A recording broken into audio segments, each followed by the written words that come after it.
पद ऐसा भी है जिसमें लोग केवल वाणी से मार्गदर्शन नहीं पाते, इसमें जीवन से भी पाते हैं। सत्ताधारी पार्टी में सत्ता की सारी चकाचौंध से दूर सहज साधारण होकर रह लेना, कैसे अपने पार्टी के महामंत्री संगठन जो दीनदयाल जी, ठाकरे जी, भंडारी जी, इन सब की विरासत को संभाले हुए आज हमारे संगठन के महामंत्री हैं श्री रामलाल जी को इस कार्यक्रम के अंत में अपने पार्टीय भाषण के लिए निमंत्रित करता हूं।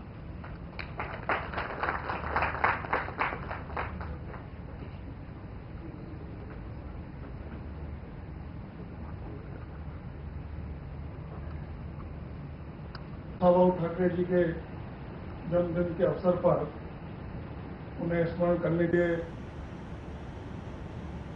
मंच पर उपस्थित हमारे सभी सम्मानीय पदाधिकारी तथा सभागार में भारतीय जनता पार्टी से जुड़े अनेक प्रमुख कार्यकर्ता तो हैं ही, लेकिन यदि कहा जाए कि माननीय कुशाभाऊ ठाकरे जी जैसा जीवन जो जी रहे हैं स्वयं, उनके साथ निकट से जिन्होंने अनेक प्रकार से काम किया है, ऐसे हमारे विद्या भारती के अखिल भारतीय संरक्षक माननीय ब्रह्मदेव भाई जी यहाँ उपस्थित हैं। आज शिक्षा को अनेक कुरीतियों से और अनेक तरह से बचाने का काम शिक्षा बचाओ अभियान के द्वारा हो रहा है, उसके भी प्रमुख माननीय दीनानाथ बत्रा जी यहाँ उपस्थित हैं।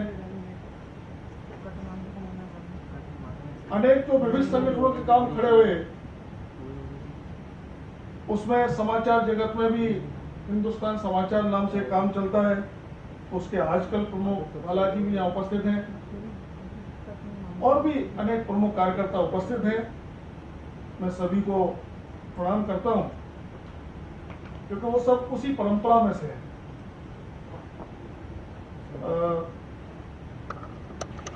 श्रद्धांजलि जब कार्यक्रम होता है तो सब संस्मरण तो सामने आते हैं,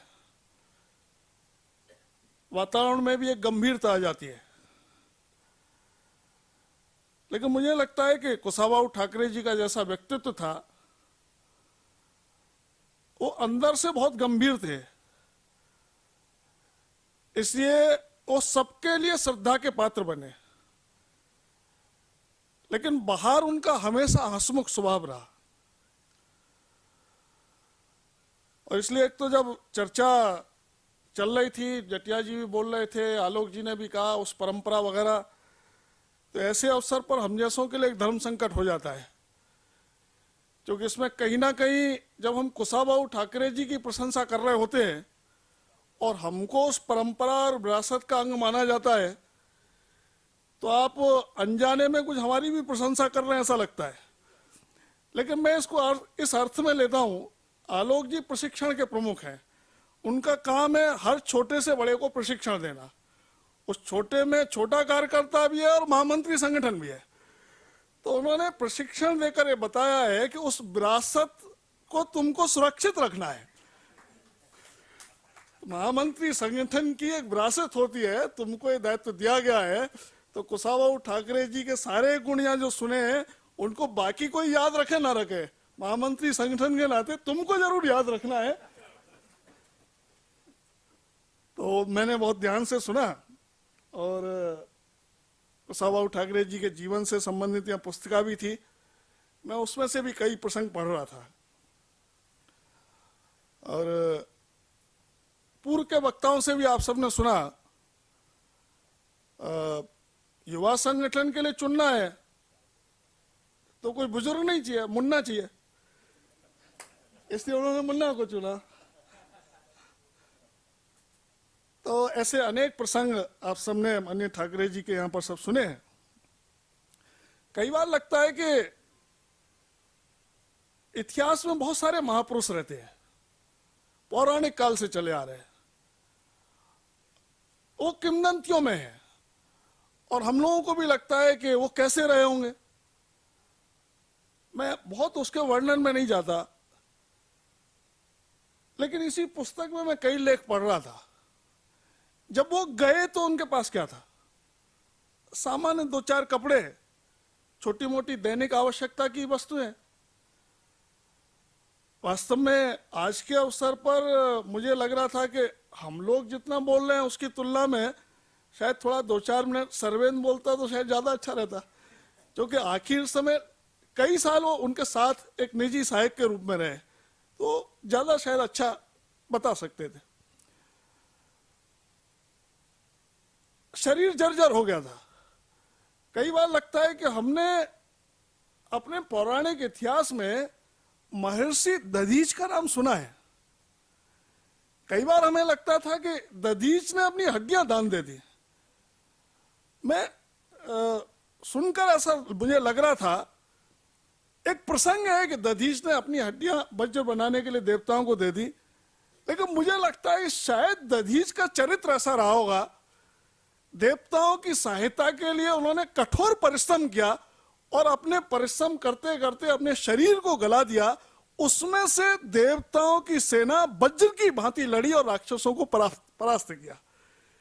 माननीय कुशाभाऊ ठाकरे जी को यदि ये कहा जाए कि वो भी आधुनिक दधीच थे तो ये शायद अतिशयोक्ति नहीं होगी मित्रों। उन्होंने भी परिश्रम किया। मैं यहाँ पढ़ रहा था, जब कैंसर हो गया उसके बाद भी उनकी इच्छा थी कि मैं दौरा करूं। मध्य प्रदेश छत्तीसगढ़ में चुनाव थे, उसमें लिखा है कि 230 में से 210 विधानसभाओं में गए। यानी मालूम है कि मैं कुछ दिन का ही मेहमान हूं, मैं ज्यादा दिन नहीं चलूंगा। तो भी सरकार बन गई तो ये लगा कि सरकार बन गई, जाना चाहिए कि नहीं जाना चाहिए। लेकिन जहां वो प्रसिद्धि से दूर थे वहां भी सरकार बन गई तो शपथ ग्रहण में जाने का आग्रह क्यों? एक मन में प्रश्न आ सकता है। इसमें है एक प्रसंग ऐसा, उसमें इसका सर्वेन का भी नाम है। सर्वेन ने फोन करके कहा कि आना चाहते, क्या करना? बताया गया कि नहीं आपका स्वास्थ्य ठीक नहीं है, क्यों आना चाहते हो आप? उन्होंने कहा कि नहीं, छत्तीसगढ़ में रमन सिंह जी मुख्यमंत्री बने, उनके पिताजी ने जब जनसंघ का नाम कोई नहीं लेता था तब जनसंघ शुरू हुआ। मैं इस प्रसन्नता के उसका साक्षी बनना चाहता हूं और उनको ये लगे कि पूरा संगठन इसमें शुभकामनाएं उनको दे रहा है, इसलिए मैं जाना चाहता हूं। जाने की व्यवस्था की उनकी। अब ये जीवन के जितने ऐसे सारे प्रसंग होते हैं, ये सारे प्रसंग वास्तव में ऐसे अवसरों पर स्मरण करना, यानी कहीं ना कहीं उनके प्रति श्रद्धान्वित होना, ये विषय तो है ही है। उनके लिए हमारे मन में आस्था जगे, ये विषय तो है ही है। लेकिन कहीं ना कहीं जैसा मुझे लगता है कि जब किसी हम संगठन मंत्री, प्रचारक उनके गुणों का वर्णन कर रहे हैं तो मेरे जैसा आदमी सोचता है कि वो गुण मुझ में है कि नहीं, ये मुझे सोचना। वास्तव में ऐसे अवसर ये सोचने के लिए ही ज्यादा होते हैं। बहुत कम शब्दों में यदि बोलना हो तो वास्तव में वो सच्चे स्वयंसेवक थे, सच्चे कार्यकर्ता थे और सही मायने में प्रचारक थे। मुझे भी ध्यान है, जब हम सब शुरू में प्रचारक बने तो हमारे एक वरिष्ठ अधिकारी ने कहा स्वयंसेवक बनना आसान है, कोई भी शाखा पर ले आता है, खेल कूद के बहाने से आ जाता है, किसी आ जाता है। स्वयंसेवक बनने के बाद कार्यकर्ता बनना और आसान है और कठिन है, कार्यकर्ता बनने के बाद प्रचारक बनना और कठिन है। और उन्होंने कहा कि प्रचारक बनने के बाद प्रचारक बने रहना ये बहुत कठिन है, जीवन भर बने रहना। और इसके दोनों शब्द समझिए, दीर्घकालिक तक प्रचारक जीवन चलाना और लोग प्रचारक का जो एक चित्र अपनी आंखों के सामने देखते हैं वो चित्र तुम में देखने लगे, ऐसा प्रचारक बने रहना ये और सबसे कठिन है। मुझे लगता है माननीय कुशाभाऊ ठाकरे जी स्वयंसेवक कार्यकर्ता से जो प्रचारक तक की उनकी यात्रा थी वो सही मायने में जैसे होने चाहिए थे वैसे थे। कई बार आदर्श व्यक्तित्व उनकी चर्चा होती है, इतिहास में आदर्श व्यक्ति ऐसा होना चाहिए। मुझे लगता है कि उनके जीवन में हम झांकते हैं तो कई बार बड़े बड़े लोग कहते हैं कि एक बार मुझे ध्यान है कि एपीजे अब्दुल कलाम साहब से भी पूछा था किसी ने, आप किसको आदर्श मानते? तो उन्होंने सोचा और सोचने के बाद कहा कि कहना बड़ा कठिन है, लेकिन मैं तो अपने संघ प्रचार परिवार में देखता हूं तो मुझे अनुभव होता है, जिसने संघ को देखा है, जिसने कुशाभाऊ ठाकरे जी जैसे लोगों को देखा है, उन्हें बहुत दूर जाने की आदर्श देखने की जरूरत नहीं है। अपने आसपास अनेकों आदर्श यहां हैं। आदर्श का अर्थ कोई बहुत बड़ा व्यक्ति, कोई बड़े पद पर रहने वाला ही नहीं है। जीवन कैसे जिया जाता है, ये आदर्श है। तो एक आदर्श व्यक्तित्व के सारे लक्षण में दिखते थे, जो भी उनके एक निकट संपर्क में आए। संगठनात्मक दृष्टि से यदि 3 शब्दों में उनके व्यक्तित्व को, उनका व्यक्तित्व ऐसा था कि जिसको चर्चा ही जेठिया जी सबने बोला, अपने तनवीर भाई ने और सबने, नरेंद्र तोमर जी ने, शब्दों में बांधना कठिन है। कितना ही लंबा लिखा जा सकता है, कितना ही लंबा बोला जा सकता है, लेकिन उतना शायद विस्तृत स्मरण भी रहना कठिन है। इसलिए मुझे लगा कि वो स्वयंसेवक, कार्यकर्ता और प्रचारक, वो वास्तव में संगठक थे, समन्वयक थे और संरक्षक थे। यहाँ चर्चा हुई इन सब विषयों की, इसे मैं उदाहरणों में आपको नहीं ले जाना चाहता। यदि जिन्होंने उनको देखा है वो सरल थे, सहज थे, सादगी से परिपूर्ण थे। उन्होंने पैदल चलकर काम किया, परिश्रम पूर्वक पसीना बहा, उसमें से संगठन खड़ा हुआ। जब मैं कभी मध्य प्रदेश के दौरे पर जाता हूं तो मध्य प्रदेश के कार्यकर्ता, वहां कहीं संगठन में कोई विषय आता है तो कहते हैं भाई साहब चिंता मत करो, ये कुशाभाऊ ठाकरे द्वारा खड़ा किया हुआ मध्य प्रदेश है। ये उनके मुंह से शब्द निकलता है। वहां और भी अनेक लोग हैं, उन्होंने पूरा परिश्रम किया है, लेकिन तो भी माननीय कुशाभाऊ ठाकरे का एक ऐसा स्थान है मध्य प्रदेश। आज संपूर्ण देश भर में हम ये कहें कि कौन से 4-6 प्रांत संगठन की दृष्टि से आदर्श हैं, तो उसमें से मध्य प्रदेश का नाम किसी से पीछे नहीं आएगा।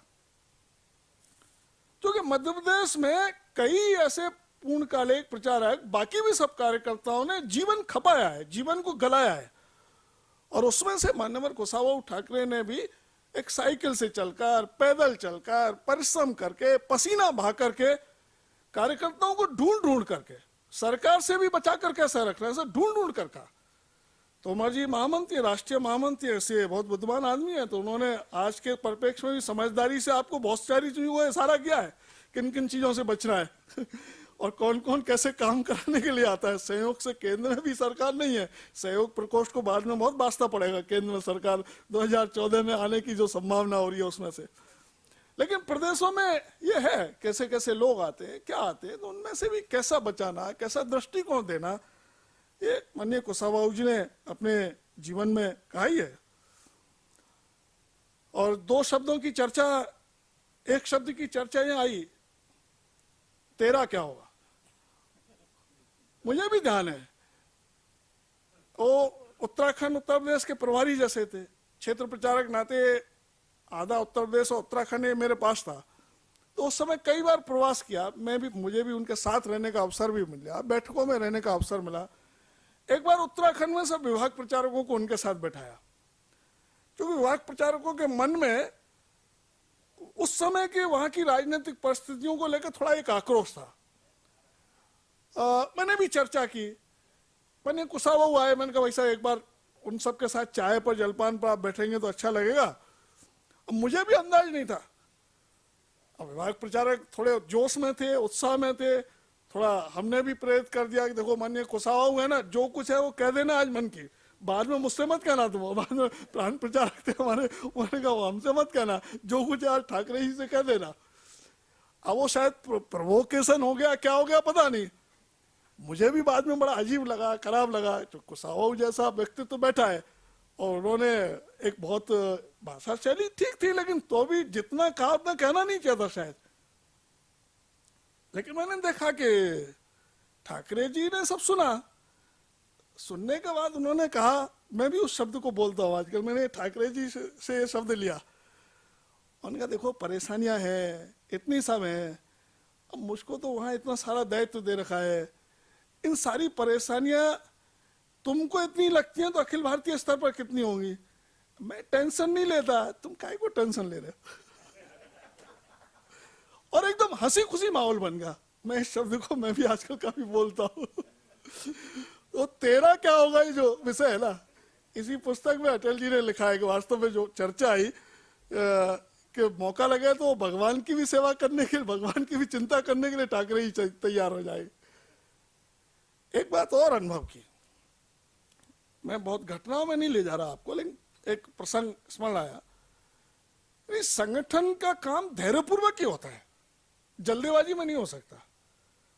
और इसलिए जो कभी कभी एक आध शब्द आदमी का रूढ़ बन जाता है, हम उसको तकिया कलाम समझ लेते हैं, लेकिन उस शब्द में से उनका एक व्यक्तित्व तो समझ में आता है। इस पुस्तक में से वो शब्द मेरे ध्यान में आया, मैंने भी सुना था उनका शब्द। कोई भी घटना हुई, तोमर जी ने भी उसका उल्लेख किया था, लगा कि निर्णय अभी करेंगे तो कुछ लोग हर्ट होंगे, कुछ लोगों का मन में जरा वेदना होगी, तो उनका एक शब्द था, आगे देखेंगे। आगे देखेंगे नहीं, टालना नहीं था, आगे देखेंगे यानी उस समय की परिस्थिति को टालना था। इस समय निर्णय किया तो थोड़े झंझट आ सकते हैं, आगे थोड़ा देखेंगे, फिर जिनके मन में कुछ है उनसे व्यक्तिगत बात कर लेंगे, चर्चा कर लेंगे, उसके अनुसार निर्णय करेंगे। मुझे ध्यान है उत्तराखंड का भी एक ऐसा ही बहुत महत्वपूर्ण निर्णय था। वहां के प्रांत संचालक, प्रांत कारवा, प्रांत प्रचारक, हम लोग सब बैठे थे, पूरे क्षेत्र की बैठक थी। उसी समय माननीय ठाकरे जी भी गए थे। बहुत सुनाया, सुनाने के बाद ठाकरे जी ने यही कहा, ठीक है सुन लिया, आगे देखें। सबको क्या बात हुई है, एक घंटा पूरा सुना, पूरा सुनाने के बाद कोई निर्णय ही नहीं दिया, आगे देखेंगे। लेकिन उस बातचीत में से जो निष्कर्ष आया, 3 दिन पश्चात वो निष्कर्ष निर्णय पे पहुंचा, दिल्ली से ही हमने अनुभव किया। लेकिन शायद उनको लगा कि इसी समय कुछ किया तो थोड़ा ही गड़बड़ होगी, तो आगे देखेंगे। मैं भी कभी कभी कह देता हूं, आपको लगता है टाल रहा हूं क्या शायद? तो एक ऐसा उनका व्यक्तित्व संभालने का, संरक्षण देना और संभालना, इसमें भी अंतर है। वो संरक्षण भी देते थे, वो संभालते भी थे। मैंने एक बीच बीच में कुछ आजकल मोबाइल पर अच्छे एसएमएस आते रहते हैं, तो वो हमारे साथ कुलदीप कन्हैया लोग रहते हैं, तो ऐसे एसएमएस मुझे लिख लिख के देते रहते हैं। तो उसमें एक अच्छा एसएमएस था, किसी को लात मारना इसमें या घूंसा मारना इसमें कठिनाई होती है, कष्ट होता है, जरा जोर लगाना पड़ता है और परिणाम विपरीत होता है। किसी की पीठ पर हाथ रखना, सिर पर हाथ रखना, इसमें कुछ नहीं लगता और परिणाम हमेशा अच्छा ही होता है। ये कुशाभाऊ ठाकरे जी ने जीवन भर किया। वो एसएमएस से हमें अब समझने को आता है, लेकिन कुशाभाऊ ठाकरे जी ने जीवन भर किया। तो प्रचारक के नाते जब मुझे मालूम पड़ा कि स्वास्थ्य ठीक नहीं है, तो संयोग से उत्तर प्रदेश की किसी समस्या के लिए उन्हें फोन किया। मुझे ये था कि स्वास्थ्य तो ठीक नहीं है, क्या करना, फोन करना कि नहीं करना, किसको करें? तो संघ अधिकारियों से करेंगे तो कहेंगे क्या तुम काय के लिए राजनीति में पढ़ते हो? तो मैंने सोचा माननीय कुशाभाऊ को एक बार कहते। तो उन्होंने कहा कि अरे तुझे मालूम भी है कि मैं अभी जा नहीं रहा कहीं। वो छोटे होने के नाते यही बोलते थे, तुम ही बोलते थे, शायद उनका स्नेह था मेरे ऊपर। चलो तुमने फोन किया है तो आ जाओ, दिल्ली आ जाओ। बहुत प्रेम से कहा दिल्ली आ जाओ। मैं आया, आने के बाद जिस कमरे में वो रहते थे 11 अशोक रोड पर, हाँ इस पर संयोग से 1 साल मुझे भी उस कमरे में रहने का अवसर मिला। मुझे मालूम नहीं उनकी पुण्याई मुझ में कुछ आई कि नहीं आई, लेकिन 1 साल रहने का अवसर मिला, ये मैं सौभाग्यशाली। आए कुछ नहीं, बातचीत नहीं, कुछ नहीं, नाश्ता वास्ता करो। नाश्ता वास्ता किया, मुझे मालूम नहीं थे कि नहीं उस समय जो भी है, लेकिन नाश्ता वगैरह किया। नाश्ता करने के बाद वही एक बात, क्यों ज्यादा चिंता करते हो जाएगा सब ठीक। अच्छा तुमने बता दिया, देख लेंगे। तो यानी समस्याओं को एक सरलता से हल करना। लगे भी नहीं कि भाई ये समस्या हल कर रहे हैं, ये उसका श्रेय भी ना कि भाई मैं समस्या हल कर रहा हूं।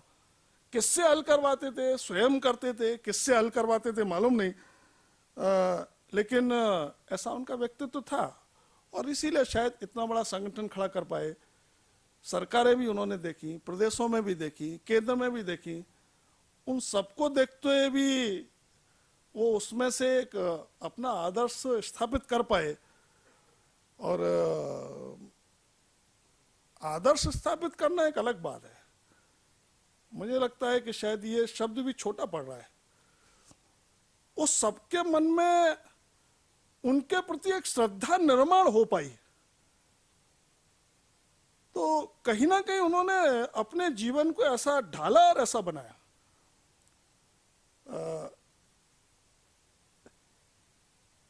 यदि ये कहा जाए कि वो इन्वॉल्व रहे सब चीजों में, लेकिन अनअटैच रहे, तो कोई ये मोह नहीं उनको पैदा हुआ। बीजेपी में आए तो बीजेपी से मोह पैदा नहीं हुआ, ठीक है, वो जीवन भर बीजेपी में ही उनके पास दायित्व रहा। ऐसा मान्यवर कुशाभाऊ ठाकरे जी का व्यक्तित्व था। बहुत सारे हम संस्मरण हम सब लोगों ने सुने। मुझे लगता है कि जैसी पूरे देश भर के सामने अनेक प्रकार की चुनौतियां हैं, जिस प्रकार से आज केंद्र की सरकार चल रही है और निरंतर ऐसा लग रहा है कि समाज में विघटन, देश को नीचे ले जाने का ही काम हो रहा है। और ऐसे समय में देश का एक बहुत बड़ा वर्ग जो विशेष रूप से राष्ट्रवादी सोच का है, वो राजनीतिक क्षेत्र में भारतीय जनता पार्टी को एक विकल्प के रूप में देख रहा है। तब हमें आज के अवसर पर उनसे कठोर परिश्रम की प्रेरणा, पसीना बहाने की प्रेरणा, हम स्वयं प्रश्न नहीं बनेंगे, बनेंगे तो उत्तर बनेंगे। उत्तर ना भी बन पाए तो कम से कम स्वयं प्रश्न नहीं बनेंगे। क्योंकि श्रद्धांजलि सभा और स्मरण सभा, इसमें बातें तो बहुत हो सकती हैं, लेकिन उसकी कुछ चीज़ें हम उसमें से समझ सकें तो निश्चित रूप से जो एक विकल्प बनने की स्थिति है। और लोग हमारी ओर देख रहे हैं, राष्ट्रवादी सोच रखने वाले जितने लोग हैं, उनको लगता है कि राष्ट्रीय चुनौतियों का समाधान राजनीतिक क्षेत्र में भाजपा कर सकती है। तो मैं तो आज के अवसर पर आपसे इतना ही कहूँगा, कुशाभाऊ ठाकरे ने तोड़ने का काम नहीं किया, जोड़ने का ही काम किया। वो जोड़ते ही चले गए, लोगों को छांटते चले गए, आगे बढ़ाते चले गए और जोड़ते चले गए। वो व्यक्ति नहीं, वास्तव में विचार और व्यवहार थे। पता है ना, आचरण से बातें समझ में आती हैं। उन्होंने आचरण से लोगों को बताया, इसलिए उनके बारे में लोगों के मन में एक श्रद्धा भी निर्माण हुई। भगवान हम सबको ये सामर्थ्य दे कि उन्होंने जिस मोड़ पर ला करके भारतीय जनता पार्टी को एक सशक्त स्थिति में छोड़ा है, उससे हम आगे ले जाने में समर्थ हों। और जो कुछ वो देकर गए अपने आचरण से, विचार से, व्यवहार से, उसमें से जितना हमारे अंदर भगवान हमको दे सके, इतना ही भगवान से मैं अपने लिए और आप सबके लिए प्रार्थना करता हूँ।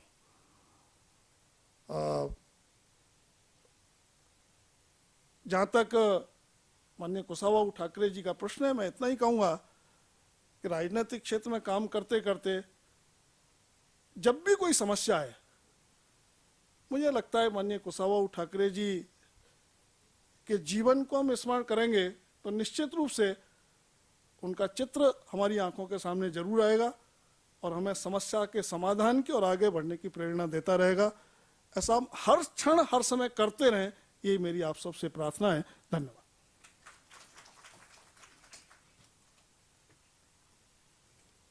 केवल 2 मिनट रुके।